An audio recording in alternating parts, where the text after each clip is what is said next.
Bakit nga ba magkahiwalay ang Kongreso? Merong Senado, merong mababang kapulungan. Bakit hindi na lang iisa? Mula pa nung itatag ng mga Amerikano ang unang Philippine Legislature noong 1907, isang debate na yan. Dalawang chamber po ang Kongreso, ang House of Representatives o mababang kapulungan at ang Senado. Magkaiba po ang papel ng mga yan at magkaiba rin ang paraan ng paghalal sa kanila. Ang mababang kapulungan, kinatawan ng iba't ibang distrito ng bansa. Kumbaga, sila po ang kinatawan ng mga komunidad.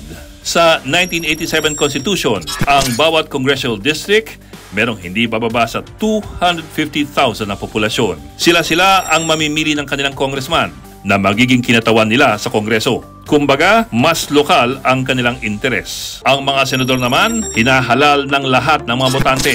24 sila at kada 3 taon, ang top 12 sa botohan ang uupong senador. Kaya sila dapat ang may mas malawakang pananaw sa interes ng buong bansa.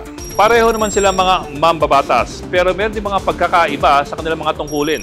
Halimbawa, ang lahat ng panukala na may kinalaman sa pera, gaya po ng mga buwis at ang tao ng budget, kailangan manggaling muna sa mababang kapulungan bilang kinatawan ng taong bayan. Ang mababang kapulungan din ang may otoridad na mag-impeach sa isang mataas na opisyal ng bansa, gaya po ng Pangulo at ng Vice Presidente.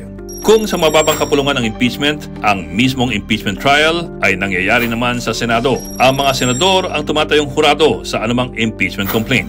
Ang Senado rin ang may tanging kapangyarihan na mag-aproba ng mga tratado or international agreements. Maliban sa pagbabalangkas ng batas, ang legislatura din ang nagsisibing check and balance ng ehekutibo. At dalawa po ang kapulungan para magsilbi rin silang check and balance ng isa't isa.